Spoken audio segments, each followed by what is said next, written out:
All of you for my war welcome. सर्वांनी माझं warm असं वेलकम केलं त्याबद्दल मी सर्वांचे या ठिकाणी थँक्यू व्यक्त करतो. Thank you all of you.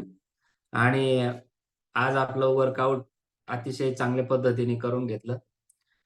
त्या सर्वांना मी धन्यवाद देतो आणि आजच्या आपल्या प्राईम टाइमला सुरुवात करूया. आजचा आपला प्राईम टाइमचा विषय थोडासा वेगळा आहे आणि आपल्या आरोग्याशी तो निगडीत आहे. मागच्या प्राईम टाइम मध्ये आपण हृदयाबद्दल थोडीशी माहिती घेतलेली होती आणि त्याच्यातून अनेक लोकांना आपल्या हार्टची हेल्थ कशी सुधारावायची आणि चांगली ठेवायची याबद्दल माहिती मिळालेली होती. आज आपण त्यापुढे जाऊन आपल्या बॉडीमध्ये जो आपला मुख्य पार्ट आहे, ब्रेन, आणि त्या ब्रेनमुळे तयार होणाऱ्या ज्या भावना आहेत, यांचा काय संबंध असतो आणि आपल्या आरोग्यावर ते काय परिणाम करतात, याबद्दल आपल्याला आज माहिती घ्यायची आहे.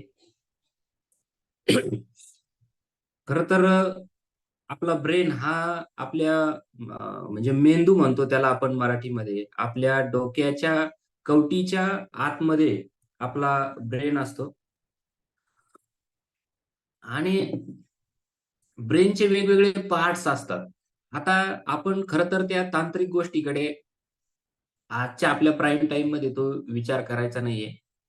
तसं पाहिलं तर हा विषय खूप मोठा आहे आणि व्यापक आहे. त्याच्यातला मी एक छोटासा घटक निवडून आज आपल्यासमोर बोलणार आहे आणि त्याबद्दल आपल्याला चांगल्या प्रकारची माहिती व्हावी, असा आजच्या प्राईम टाईम मधून माझा प्रयत्न राहणार आहे. खऱ्या अर्थाने आपण अ, मेंदूबद्दल बोलतो, त्यावेळेस मेंदू हा मुलाचा जन्म होतो, त्याच्या अगोदरपासून म्हणजे गर्भाशयापासूनच हा पार्ट बॉडीमध्ये डेव्हलप होत असतो आणि अतिशय आपल्याला चांगल्या प्रकारे ब्रेन डेव्हलप करून मुलांना हुशार बनवता येतं. आपण पण हुशार होतो आणि खऱ्या अर्थाने बऱ्याचशा लोकांना असं वाटतं, की काही उपजत गोष्टी असतात आणि त्या आपण तशाच चालू ठेवल्या पाहिजे. तर ह्या सगळ्या गोष्टी जरी अशा असल्या, तरी सुद्धा बऱ्याचशा वेळा आपल्यासमोर अनेक प्रश्न तयार होतात, की आपण कधी-कधी अनेक गोष्टी विसरतो आणि कधी-कधी अचानक अनेक गोष्टी आपल्याला आठवतात. साधी गोष्ट घ्या, जेव्हा आपण मेडिटेशनला बसतो, त्यावेळेस मेडिटेशन म्हणजे आपल्या मनामध्ये कोणत्याही प्रकारचे विचार सुरू नसणे किंवा विचार मनात न येणे, याला आपण मेडिटेशन म्हणतो किंवा ध्यान करणे म्हणतो. परंतु आपल्या मनामध्ये मेडिटेशन करत असताना वेगवेगळे विचार येतात. तर ते विचार आपण कंट्रोल करू शकत नाही. ते जर नियंत्रणात आणू शकत नाही, तर हे सगळ्या गोष्टी आपल्या बॉडीमध्ये कशा घडतात? मग या गोष्टींवरती काही आपल्या शरीरामधल्या मेंदूचं याच्यावरती काही नियंत्रण आहे का? तर या गोष्टी आपल्याला या ठिकाणी महत्त्वाच्या आहेत. तर आपण याच्यामध्ये आणखी पुढे गेलो तर आपल्याला असं लक्षात येतं, की माणसाचा मेंदू आणि माणसाच्या मनामध्ये तयार होणाऱ्या भावना यांचा एक मोठा संबंध असतो. आपण आज त्याच टॉपिकवर बोलणार आहोत. मेंदू हा जर समजून घ्यायचा असेल, तर त्याला खूप स्वरूपात वेगळ्या प्रकारे अजून आपल्याला टेक्निकल नॉलेजने ती माहिती घ्यावी लागेल. परंतु सर्वांना हे माहिती आहे, की आपण विसरतो आणि आपल्याला काही गोष्टी आठवतात आणि प्रयत्न केल्याच्या नंतर आपण अनेक प्रकारच्या गोष्टी आठवतो आणि इतरांना पण सांगत असतो. तर आपण पाहतो एखाद्या समाजामध्ये किंवा वर्गामध्ये सुद्धा अ,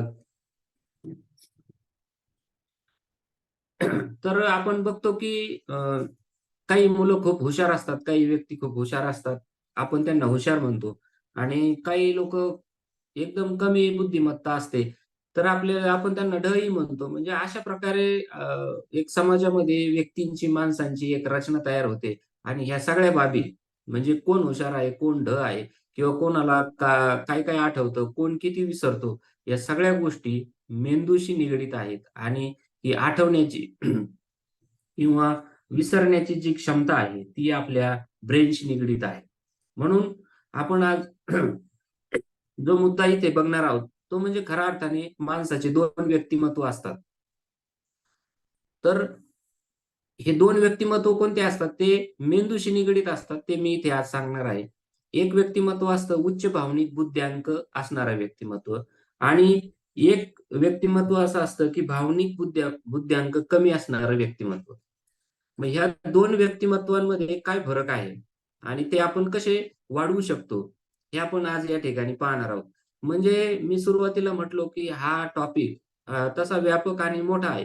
त्याच्यातला आपण एकदम छोट्यातल्या छोट्या भागाची माहिती, परंतु आपल्या जीवनाशी निगडीत असणाऱ्या भागाची माहिती आपण जर समजून घेतली, तर आपल्याला त्याचा दैनंदिन जीवन जगत असताना खूप उपयोग होतो आणि आपण अ, व्यायाम करताना किंवा अ, आपल्या या कम्युनिटीमध्ये आपण मेडिटेशन करताना, व्यायाम करताना, मित्रांशी संवाद साधताना किंवा इतर व्यक्तींशी संवाद साधताना एक चांगल्या प्रकारची पर्सनॅलिटी घडवण्यासाठी आपल्याला काय प्रयत्न केले पाहिजेत? म्हणजे सर्वसामान्य व्यक्तींनी सुद्धा जर या गोष्टी समजून घेतल्या, तर त्याच्या जीवनामध्ये त्यांना नक्कीच फायदा होतो. अगदी अ, या कॉलवर असणाऱ्या सगळ्या प्रकारचे जे व्यक्ती आहेत, म्हणजे गृहिणी आहेत, तर काही नोकरी करणारे पण व्यक्ती आहेत. या सगळ्या गोष्टींना सगळ्या व्यक्तींना जर गरज असेल, तर ती ह्या 2 व्यक्तिमत्व जर समजून घेतले, तर त्याचा चांगला फायदा होऊ शकतो. त्याच्यात आता खरं तर सगळ्यात महत्त्वाचं म्हणजे आपल्या ज्या मनामध्ये भावना तयार होतात, तर त्याच्यामागे एक जीवशास्त्रीय बायोलॉजिकल कारण असतं आणि ते कारण समजून घेण्याची आपल्याला जी खूप गरज असते, की म्हणजे समजा एखाद्याला असं वाटतं, की आपल्याला जे गरजा आहेत, ती आपली गरजच पूर्ण होत नाही. म्हणजे माणसाची जेव्हा काही एखादी गरज असते आणि ती पूर्ण होत नसेल, तर त्याच्या मनामध्ये लगेच भावना तशा प्रकारच्या निर्माण होतात आणि गरजा पूर्ण झाल्यावरती पण त्या प्रकारच्या भावना पूर्ण होतात. म्हणजेच माणसाच्या मनामध्ये जर त्याच्या ज्या गरजा आहेत, त्या जर पूर्ण नाही झाल्या, तर त्याच्या मनामध्ये नकारात्मक भावना तयार होतात. ही गोष्ट लक्षात घ्या. आपण म्हणतो, की हा व्यक्ती निगेटिव्ह माइंडसेटचा आहे. मग तो निगेटिव्ह माइंडसेटचा का बरं बनलेला आहे? किंवा त्याच्यात त्याला काही सुधारणा करता येऊ शकते का? तर ह्या गोष्टी आज आपल्याला इथं समजून घेता येतील. तर त्याच्यामध्ये आपण आता बघूया सुरुवातीला, की जे उच्च बुद्ध्यांक असतो ज्या व्यक्तीकडे, म्हणजे भावनिक बुद्ध्यांक म्हणतोय मी, आपल्या हुशारीचा बुद्ध्यांक नाही. ज्याच्याकडे उच्च भावनिक बुद्ध्यांक असतो, ती व्यक्ती कशी प्रकारची असते? त्यांची लक्षणं कोणती असतात? आणि त्या व्यक्तीमध्ये काय गुण असतात?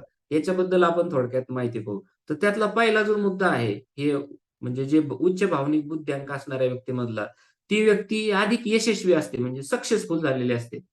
पण ती सक्सेसफुल त्याच्या आयुष्यामध्ये का झालेली असते?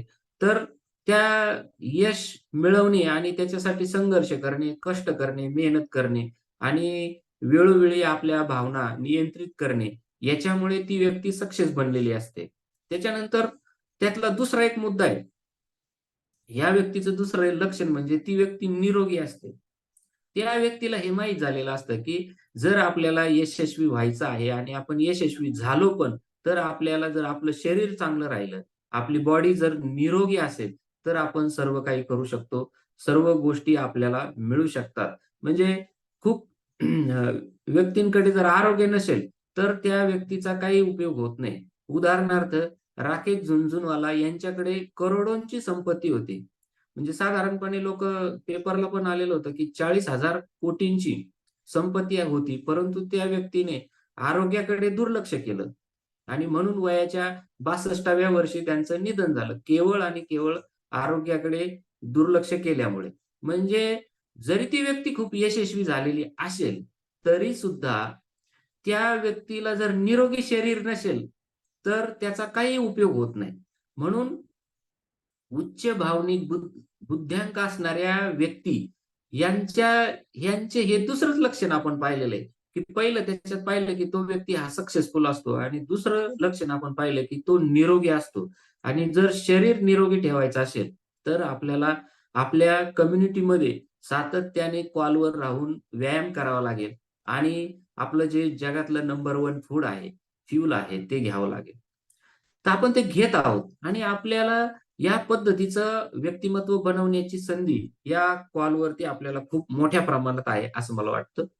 याचं तिसरं लक्षण आपण पुढे जाऊया आणि तिसरं लक्षण पाहूया, की ही व्यक्ती आनंदी असते आणि इतरांसोबत नातेसंबंध तयार करण्यामध्ये त्या व्यक्तीला आनंद वाटतो किंवा सुख वाटतं.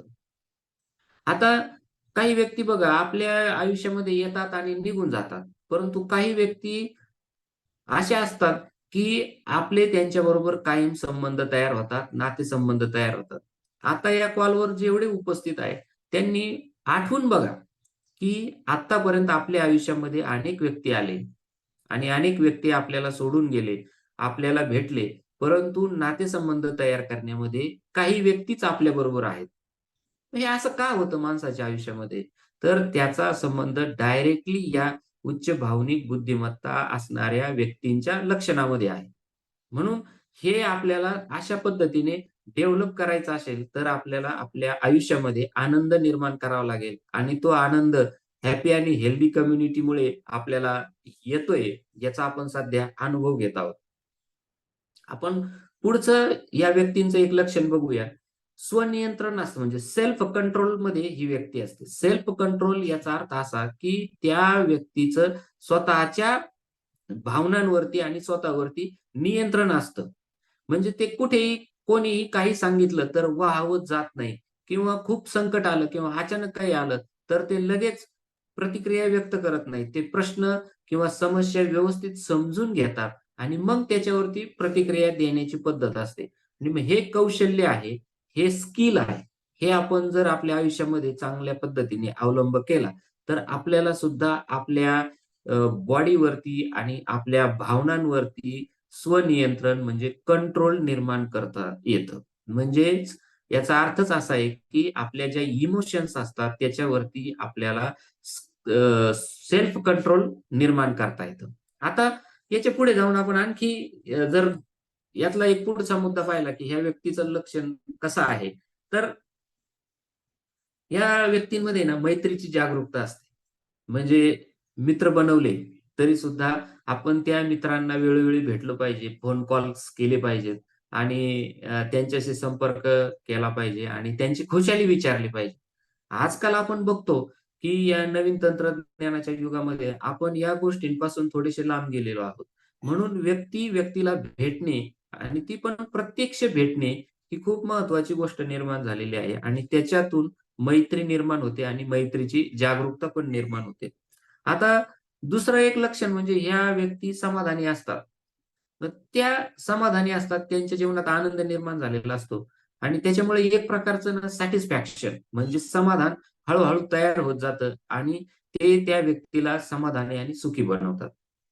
आणखी अशा व्यक्तींचं एक लक्षण आपण बघूया, की ते परिपूर्ण असतात. परिपूर्णता म्हणजे परफेक्शनकडे त्यांचे कल असतो.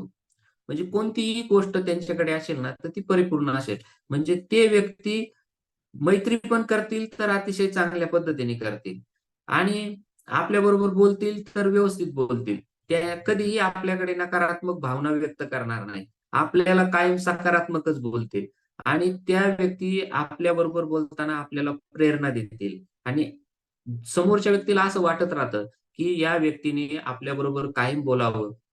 म्हणजे अशा समाजातल्या व्यक्ती जर आपण थोडासा विचार केला, तर आपल्या लक्षात येतात, की समाजामध्ये अशा व्यक्ती आहेत आणि त्या कशा बनलेल्या आहेत आणि याच्यामागे कोणतं शास्त्र आहे. ते शास्त्र म्हणजे हेच आहे, की जो आपला ब्रेन आहे आणि त्या ब्रेनमधून निर्माण होणाऱ्या ज्या भावना आहेत, त्या भावना कोणकोणत्या आहेत, ह्या जर व्यवस्थित समजून घेतल्या आणि हे 2 प्रकारचे व्यक्तिमत्व कसे निर्माण झाले, हे आपण समजून घेतलं, तर आपल्याला चांगल्या प्रकारे आपलं व्यक्तिमत्व सुद्धा नियंत्रित करता येतं. त्याच्यानंतर ह्या अशा व्यक्तींच्या खूप म्हणजे बाबी आहेत, की ह्या शास्त्रीय बाबी आहेत. याला सायन्सने म्हणजे विज्ञानाने ह्या गोष्टी सिद्ध केलेल्या आहेत. सध्या आपल्या ज्या मानवाच्या मानसशास्त्रामध्ये अतिशय चांगल्या प्रकारचं संशोधन होऊन आपल्यासमोर ह्या गोष्टी आलेल्या आहेत. म्हणजे छोट्या-छोट्या गोष्टींचं महत्त्व आयुष्यामध्ये किती असतं, या गोष्टी विज्ञानाने सिद्ध केलेल्या आहेत आणि त्या जर आपण समजून घेतल्या, तर आपल्याला एक चांगलं स्टेबल व्यक्तिमत्व तयार करता येतं. आणि हे व्यक्तिमत्व तयार करत असताना आपल्याला आपल्या कम्युनिटीची खूप मोठ्या प्रमाणात मदत होते. म्हणून आपण सतत जर कम्युनिटी बरोबर राहिलो, तर आपल्याला मी सांगतोय ह्या गोष्टी नक्कीच आपल्याला चांगल्या पद्धतीने माहिती होतील. आता जेवढे ह्या कॉलवर आहेत आणि हे सगळं माझं ऐकतायत, काही लोकं नोट डाउन पण करतायत. तर ही खूप चांगली सवय आहे, की आपण चांगल्या-चांगल्या गोष्टी ऐकल्या पाहिजेत आणि त्याचा चांगल्या व्यक्तींकडून अवलंब करून किंवा शिकून आपण आपल्या आयुष्यामध्ये त्या गोष्टींचा म्हणजे अवलंब केला पाहिजे. त्या गोष्टी आपण कृतीत आणल्या पाहिजे. जोपर्यंत आपण एखाद्या गोष्टीवर कृती करत नाही, तोपर्यंत आपल्या आयुष्यामध्ये कोणत्याही प्रकारचे बदल होत नाहीत. म्हणून अशा व्यक्ती, उच्च भावनिक बुद्ध्यांक असणाऱ्या व्यक्ती आयुष्यामध्ये बदल करण्यास सतत तयार असतात आणि शेवटचा एक मुद्दा आपण बघूया. मानसिक शांतता जो एक मुद्दा आहे, तो अशा व्यक्तींमध्ये मोठ्या प्रमाणात आपल्याला पाहायला मिळतो. मानसिक शांतता याचा अर्थ काय, की ती व्यक्ती शांत असते. कोणत्याही म्हणजे प्रकारे कसल्याही दडपणाखाली येत नाही. त्या व्यक्तीच्या मनामध्ये राग, भीती, निराशा या ज्या नकारात्मक बाबी येतात, त्या लवकर निर्माण होत नाहीत. अशा प्रकारचं जर व्यक्तिमत्व आपल्याला बनवायचं असेल, तर आपल्याला उच्च भावनिक बुद्ध्यांक असणाऱ्या व्यक्तीला निरोगी समतोल निरोगी समतोल असणारं व्यक्तिमत्व मानता येईल. हा शब्द लक्षात ठेवा, की निरोगी समतोल. समतोल असतो, परंतु तो निरोगी असावा. ह्या गोष्टी आपण इथे लक्षात घ्या. म्हणजे आपल्याला हे उच्च भावनिक बुद्ध्यांक असणारं व्यक्तिमत्व काय प्रकार असतो, याची लक्षणं कोणती असतात आणि ते आपल्याला तयार करण्यासाठी या लक्षणं समजून घेतल्यावर आपल्याला काही मदत होईल का? याचा विचार आज आपल्याला करायचा आहे. आता आपण आणखी थोडं पुढे गेलो, तर आपल्याला ज्या व्यक्तींचा भावनिक बुद्ध्यांक कमी असतो, त्यांच्याबद्दल आपण आता जाणून घेऊया. इंटरेस्टिंग आहे, खूप इंटरेस्टिंग आहे, की आपल्या समोरची व्यक्ती किंवा आपल्याला दररोज भेटणाऱ्या व्यक्ती ह्या कशा असतात आणि त्यांना जर आपण समजून घ्यायचं असेल, तर या गोष्टी महत्त्वाच्या आहेत. आता आपण दुसऱ्या मुद्द्याकडे म्हणजे आपल्या आजच्या प्राईम टाईम मधला एक मुद्दा आपण कंप्लीट केला, की जो उच्च भावनिक बुद्ध्यांक असणाऱ्या व्यक्तीची लक्षणं आपण पाहिली. आता आपण पुढे जाऊन ज्या व्यक्तींचा भावनिक बुद्ध्यांक कमी असतो, अशा व्यक्तींची काय लक्षणं असतात, हे आपण बघूया आणि ते समजून घेऊया. मुळात म्हणजे इथे एकदम शांत पद्धतीने आणि एकाग्रतेने आपण ह्या गोष्टी जर बारकाईने समजून घेतल्या, तर आपल्याला लक्षात येईल. आता अशा व्यक्तींमध्ये काय भावनांचं मिश्रण असतं किंवा कोणत्या भावना असतात किंवा यांची लक्षणं काय असतात, तर त्यातला एक पहिला मुद्दा मी सांगतो, की एकटेपणा या लोकांकडे असतो. ते एकटे मानतात स्वतःला. जरी त्यांच्या आजूबाजूला व्यक्ती असले, कुटुंब असलं, तरी सुद्धा ती व्यक्ती स्वतःला मी एकटाच आहे, असे मानतात किंवा बऱ्याच वेळा अशी भावना येते, की हे माझ्याच बाबतीत का घडलं? अशी विचार करण्याची जी पद्धत आहे ना, ती पद्धत म्हणजे तो व्यक्ती स्वतःला एकटा समजतो. म्हणजे एकटेपणाचं ते लक्षण आहे आणि हा भावनिक बुद्ध्यांक कमी असणाऱ्या व्यक्तीचं हे पहिलं लक्षण आहे. की त्या व्यक्तीच्या मनातच ती भावना तयार होते, की मी एकटा आहे. मला आता कोणीच नाहीये. आजूबाजूला सगळे लोक असतात. मुलं असतात, पत्नी असते किंवा इतर सगळ्या कुटुंबातले इतर लोक असतात. परंतु ह्या व्यक्तीला तो एकटेपणा मनातून जाणवत असतो आणि त्यामुळेच त्या व्यक्तीचा भावनिक बुद्ध्यांक हा कमी असतो. दुसरं एक याचं लक्षण आपण पाहू, की या व्यक्तींच्या मनामध्ये कायम भीती असते. भीती म्हणजे काय? की आपण एखादी कृती करण्यास घाबरणे. एखाद्या व्यक्तीबरोबर बोलायला सुद्धा घाबरणे. म्हणजे आणि दुसरी एक गोष्ट म्हणजे यांच्या डोक्यात कायम अशी भावना असते, की लोक काय म्हणतील? मला लोक काय म्हणतील? ही भावना सतत घर करून राहते आणि त्याच्यामुळे अशा व्यक्तीच्या मनामध्ये कायम भीती निर्माण होत राहते आणि ही भीती वाढत जाऊन तो माणूस भित्रा आहे, असं म्हणजे ते मनात तयार होतं आणि याचा डायरेक्टली संबंध मेंदूशी असतो. या भावना कायम तयार झाल्यामुळे या व्यक्तीचा भावनिक बुद्ध्यांक जो आहे, तो खूप कमी झालेला असतो. तर भीती घालवण्याचा एक उपाय मानसशास्त्रामध्ये एक दिलेला आहे. ज्या व्यक्तीला जर भीती घालवायची असेल, तर त्याने कृती करावी. म्हणजे कृती म्हणजे ॲक्शन घेतल्या पाहिजेत. ज्याही गोष्टीची आपल्याला भीती वाटते, त्या ठिकाणी आपण कृती केली पाहिजे. म्हणजे आपल्याला एखाद्या व्यक्तीबरोबर बोलण्यास आपण भीत असलो, तर आपण त्यांच्याशी बोलण्याचा प्रयत्न केला पाहिजे. एखाद्या कार्यक्रमाच्या ठिकाणी जायला आपल्याला जर भीती वाटत असेल, तर आपण त्या ठिकाणी मुद्दामहून गेलं पाहिजे.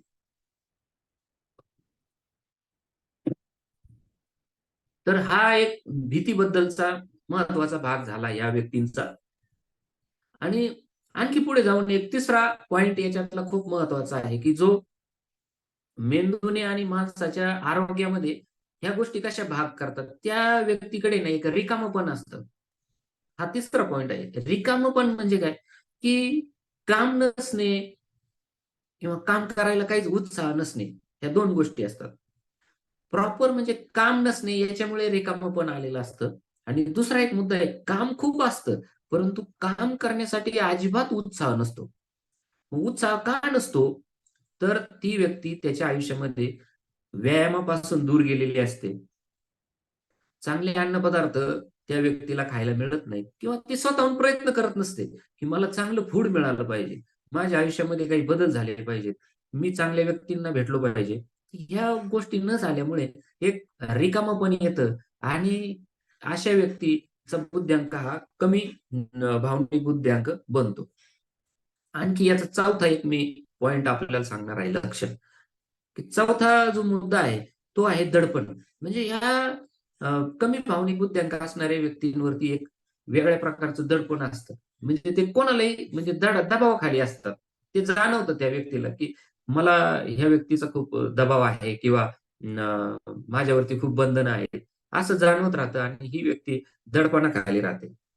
आपल्याला थोडा वेळ कमी असल्यामुळे आपण पुढची लक्षणं बघूया. तर याच्यातलं जो 5वं लक्षण आहे, हे कमी भावनिक बुद्ध्यांक असणाऱ्या व्यक्तीचं, त्याच्यामधलं एकदम महत्वाचं लक्षण म्हणजे निराशा. निराशा म्हणजे काय, की या व्यक्तीला त्याच्या जीवनामध्ये कोणत्याही प्रकारची आशा नसते, होप्स नसतात किंवा ते तयार पण होत नाहीत आणि अशा व्यक्ती आपलं ठिकाण बदलायला तयार नसतात. त्याच्यामुळे आयुष्यामध्ये निराशा तयार होते आणि सतत मग विचार येतात, नकारात्मक विचार तयार होतात, की मी किती प्रयत्न करतोय तरी पण मला यश मिळत नाही. मी खूप चांगल्या पद्धतीने वागतो, परंतु लोक माझ्याबरोबर चांगलं वागत नाहीत. आणि मग या निराशेच्या भावनेतून ती व्यक्ती दुसऱ्यांवरती कायम अशी चिड करत असते आणि त्यांचा स्वभाव चिडचिडा बनतो. छोट्या-छोट्या गोष्टींवरून ते रागवतात. आपण बघा, की कमी भावनिक बुद्ध्यांक असणारी व्यक्तीच्या मनामध्ये निराशा तयार झाल्यावर आणि भीती, दडपण हे लक्षणं असल्यामुळे ती व्यक्ती सतत चिड करत असते. त्या व्यक्तीला चिड करायची नसते, परंतु त्यांच्या मनामध्ये ह्या सगळ्या भावना तयार झाल्यामुळे ती व्यक्ती चिड करते. हे मानसशास्त्रामध्ये सिद्ध झालेलं आहे. आपण हे शिकलो पाहिजे, की जर आपल्या मनातील चिडचिडेपणा कमी करायचा असेल, तर आपण आपण व्यायाम, regular exercise end regular meditation या 2 गोष्टी आणि रेग्युलर व्हेरी हेल्दी फूड ह्या तिसरी गोष्ट त्याच्यात जर ॲड केली, तर आपली चिड कमी होऊ शकते आणि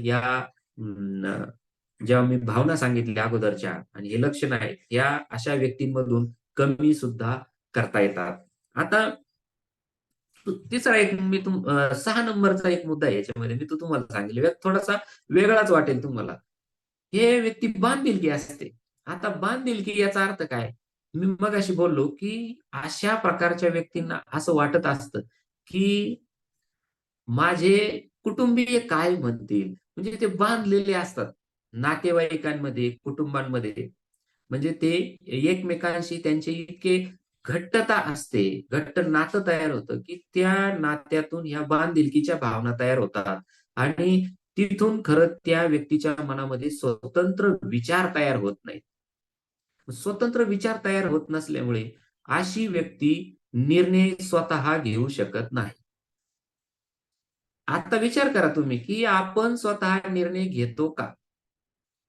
बऱ्याचशा वेळा आपल्याला असं लक्षात येतं, की आपण स्वतः निर्णय घेत नाही. आपल्याला निर्णय घेण्यासाठी दुसऱ्यांची मदत लागते.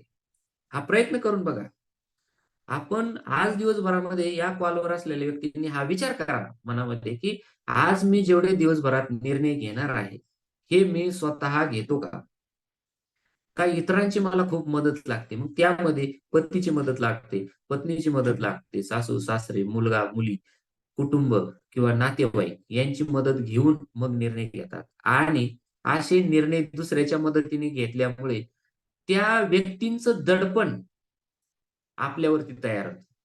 आणि त्या दडपणामुळे एक बांधिलकी तयार होते आणि आपला भावनिक बुद्ध्यांक कमी होतो. आपण स्वतंत्र विचार किंवा आपल्यातले स्वतंत्र बदल करू शकत नाहीत. म्हणजे उदाहरणार्थ मी तुम्हाला एक उदाहरण देईन, की मुलाला कोणत्या शाळेत टाकावं? एखाद्या व्यक्तीला चांगल्या पद्धतीने ते समजतं. परंतु तो स्वतः निर्णय घेऊ शकत नाही. सगळ्यांना मिळून विचारून सगळ्या ठिकाणी माहिती घेऊन मग निर्णय घेतात.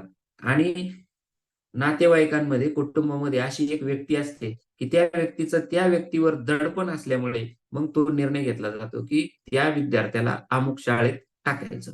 आता मी पाहिलेलं आहे, की आजीने सांगितलं म्हणून त्या मुलीला विशिष्ट त्याच शाळेत ठेवलेलं आहे. आई-वडिलांची इच्छा वेगळी होती. परंतु आजी आणि आजोबा यांचं खूप दडपण असल्यामुळे आणि बांधिलकी असल्यामुळे त्याच शाळेत टाकलं. तर हे जास्त सांगायचं गोष्ट का? तर याचा जो पुढचा एक भाग आहे, तो म्हणजे अवलंबित्व. दुसऱ्यावर अवलंबून राहण्याची प्रोसेस आपल्या मनामध्ये तयार होते आणि अशी व्यक्ती कायम दुसऱ्यांवरती डिपेंड राहते. एक मुद्दा मला या आपल्या कम्युनिटीमध्ये खूप चांगला आहे, की या कम्युनिटीमध्ये प्रत्येक जण स्वतः काम करण्यासाठी सक्षम कसा होईल असा प्रयत्न केला जातो. आणि मग दुसऱ्यावरचं हे अवलंबित्व माणसाचं कमी होतं. आपण बघा, की बरेचसे लोक हे दुसऱ्यावर अवलंबून असतात. आणि याच्यातला एक 8वा मुद्द्यापर्यंत आपण आलेलो आहोत. 8वा मुद्दा म्हणजे राग, चिड ही तयार होते. चिड-चिडबद्दल ते मी बोललो आणि लास्ट एक मुद्दा मी आपल्याला सांगेल, की अशा व्यक्तीच्या मनामध्ये आळस निर्माण होतो आणि आळस निर्माण झाल्यामुळे हे व्यक्ती चिंताग्रस्त सुद्धा असतात आणि याच्यातून अनेक प्रकारच्या समस्या निर्माण होतात आणि ह्या 2 व्यक्तिमत्त्वांची आपण लक्षणं पाहिल्याच्या नंतर मी अगदी एक 2-3 मिनिटामध्ये तुम्हाला एक पुढचे मुद्दा मी सांगून आपला प्राईम टाईम या ठिकाणी संपवणार आहे. तुम्ही खूप लक्ष देऊन पण ऐकत आहात. मी पण तुम्हाला ह्या गोष्टी सांगायला खूप उत्सुक आहे आणि त्याच्यातून आपण आता पुढे जाऊया. त्यातला आणखी एक महत्त्वाचा जो मुद्दा आहे, तो म्हणजे आपल्या भावना आणि मेंदू यांचा काय संबंध आहे? जर याचा संबंध खऱ्या अर्थाने समजून घ्यायचा असेल, तर तो संबंध असा आहे, की आपल्याला पंचेंद्रियांकडून संदेश मिळत असतात. म्हणजे माणसाचे जे 5 इंद्रिय असतात, कान, नाक, डोळे अशा प्रकारचे, त्वचा. या सगळ्या पंचेंद्रियांकडून माणसाला संदेश मिळतात आणि ते संदेश अ, व्यक्तीच्या मेंदूला पाठवले जातात. मेंदूमध्ये थॅलॅमस नावाचा एक पार्ट आहे. त्या थॅलॅमसमध्ये आपले सर्व संदेश जातात आणि तिथे एक रासायनिक म्हणजे केमिकल ट्रान्सलेशन होतं आणि ते संदेश आपल्या बॉडीला मिळतात आणि मग आपण त्या पद्धतीने क्रिया करतो. आता काय होतं, की जर हे 2 व्यक्तिमत्व मी सांगितले, या 2 व्यक्तिमत्वांमध्ये जर काही संघर्ष निर्माण झाला आणि मनामध्ये वेगवेगळ्या भावना एकाच वेळेस निर्माण झाल्या, म्हणजे दडपण, निराशा, भीती अशा भावना जर निर्माण झाल्या समजा या एकत्र, तर त्या काय होतात, ह्या आपल्या पंचेंद्रियांकडून या थॅलॅमसकडे पाठवलं जातात. मेंदूतला हा एक घटक आहे. मग थॅलॅमसमध्ये ह्या सगळ्या गोष्टी एकत्र पाठवल्या तर तिथून त्या थॅलॅमसचं तेवढी क्षमता नाहीये. ह्या सगळ्या भावना तिथं समजून घेण्याची. म्हणून मेंदूमध्ये एक दुसरा भाग आहे. त्याला असं अॅमिगडेला म्हणतात त्याला. त्या अॅमिगडेला या दुसऱ्या भागामध्ये ह्या उरलेल्या भावना पाठवल्या जातात. आणि मग तिथे हे सगळं असं मिक्सचर होतं आणि हे मिक्सचर भावनांचं मिक्सचर ह्या मेंदूतल्या अॅमिगडिया या केंद्राकडे पाठवल्यामुळे म्हणजे मेंदूच पाठवतो तो. आपल्याला काही करावं लागत नाही. ह्या गोष्टी ऑटोमॅटिक होतात. आपला मेंदू, ब्रेन तेवढा इतका सक्षम आहे आणि तो माणसाच्या मनामध्ये झालेल्या अशा वेगवेगळ्या भावनांचं मिश्रण हे अॅमिगडियाकडे पाठवतो आणि अॅमिगडियाकडे पाठवल्यामुळे जो भावनिक प्रतिसाद आहे, म्हणजे ज्याला इमोशनल रिएक्शन्स म्हणतात, त्या तिकडून मग येतात. अॅमिगडालामध्ये गेल्यामुळे. मग त्या भावना कोणत्या असतात? मग ते मी जे सांगितलं ना तुम्हाला, चिड होते, ताणतणाव निर्माण होतो. त्याच्यानंतर आपण चांगले वागत नाही. आपल्याला करायची असते एक चांगली गोष्ट, पण होते वेगळीच. ह्या अॅमिगडालाकडे आपल्या अनेक भावना गेल्यामुळे हा प्रकार होतो. म्हणून व्यक्तीने थॅलॅमसकडे ज्या भावना जायला पाहिजेत, म्हणजे एका वेळेस एक भावना गेली आणि त्याचं जर रिएक्शन झाले, तर व्यक्ती सुखी, समाधानी, आनंदी आणि यशस्वी होऊ शकते. म्हणजे जर एखाद्या व्यक्तीला यशस्वी व्हायचं असेल, सक्सेस व्हायचं असेल, तर आपल्या पंचेंद्रियांकडून आपल्या इमोशन्स फक्त थॅलॅमसकडे गेल्या पाहिजेत. हा शब्द थोडा उच्चारायला अवघड आहे.